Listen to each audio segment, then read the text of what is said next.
ইরানের নতুন খামেনির নির্দেশে দিন দিন আরো কঠিন রূপ দেখাচ্ছে বিপ্লবী গার্ড বাহিনী। ট্রাম্পের যুদ্ধবিরতির প্রস্তাব নাকচ করে দিয়ে ইরান ঘোষণা দিয়েছে যে তারা এখন থেকে 1 টনের নিচে কোনো ক্ষেপণাস্ত্র ছুড়বে না। আর এবার সেই শক্তিশালী মিসাইলের আঘাতে তছনছ হচ্ছে ইসরায়েল। ইরানের মিসাইল হামলায় রাতের ঘুম হারাম হয়ে গেছে ইসরায়েলিদের।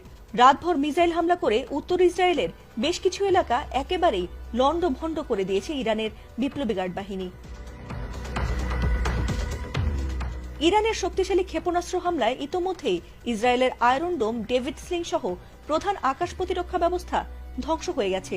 রাতভর শক্তিশালী মিসাইল হামলা করে এবার তাদের আগাম সতর্ক ব্যবস্থাও গুড়িয়ে দিয়েছে ইরানি বাহিনী, যার ফলে মিসাইল পড়ার আগে সতর্ক হতে পারছে না ইহুদিরা। এবার নতুন করে ক্ষেপণাস্ত্র হামলা চালিয়েছে ইরান, আর সেই হামলায় তছনছ হয়ে গেছে ইসরায়েলের উত্তরাঞ্চল। সেখানকার ঘরবাড়ি ধ্বংস হয়ে গেছে, আর বেড়েই চলেছে হতাহতের সংখ্যা। ইসরায়েলের ফায়ার অ্যান্ড রেস্কিউ বিভাগ বিষয়টি নিশ্চিত করে জানিয়েছে, উত্তরাঞ্চলীয় শহর জার্জিরের একটি স্থাপনায় সরাসরি ইরানের ক্ষেপণাস্ত্র আঘাত এনেছে। এতে বেশ কিছু বাড়িঘর ক্ষতিগ্রস্ত হয়েছে। এর ফলে ঘটনাস্থলে আগুন লেগে যায়। ইসরায়েলের জরুরি সেবা সংস্থা জানিয়েছে মোট 58 জনকে তারা চিকিৎসা সেবা দিয়েছেন। এছাড়াও ইসরায়েলের ফায়ার অ্যান্ড রেস্কিউ বিভাগের প্রকাশিত ছবি ও ভিডিওতে দেখা গেছে হামলায় একটি ভবন মারাত্মকভাবে ক্ষতিগ্রস্ত হয়েছে, আর রাস্তায় দুমড়ে মুচড়ে যাওয়া গাড়ি ও ধ্বংসাবশেষ ছড়িয়ে ছিটিয়ে পড়ে আছে। ইসরায়েলি সামরিক বাহিনী বলছে, উত্তরাঞ্চলে সাইরেন বাজার পর তারা ইরানি ক্ষেপণাস্ত্র শনাক্ত করার আগেই এ ক্ষয়ক্ষতির ঘটনা ঘটে।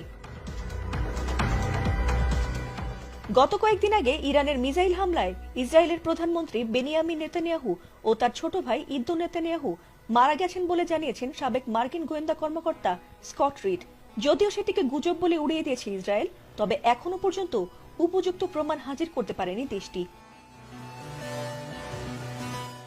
এদিকে জাতির উদ্দেশ্যে প্রথম ভাষণেই শত্রুদের বিরুদ্ধে কঠোর প্রতিশোধের হুঁশিয়ারি দিয়েছেন ইরানের নতুন সর্বোচ্চ নেতা মোজতবা খামেনি।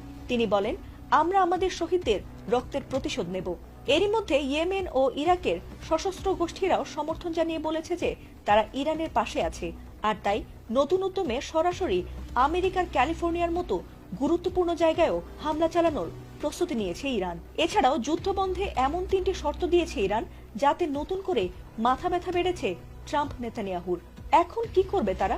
ইরানকে মেনে নিয়ে যুদ্ধ থামাবে, নাকি সীমিত অস্ত্র নিয়েই লড়ে যাবে ইরানের বিপক্ষে?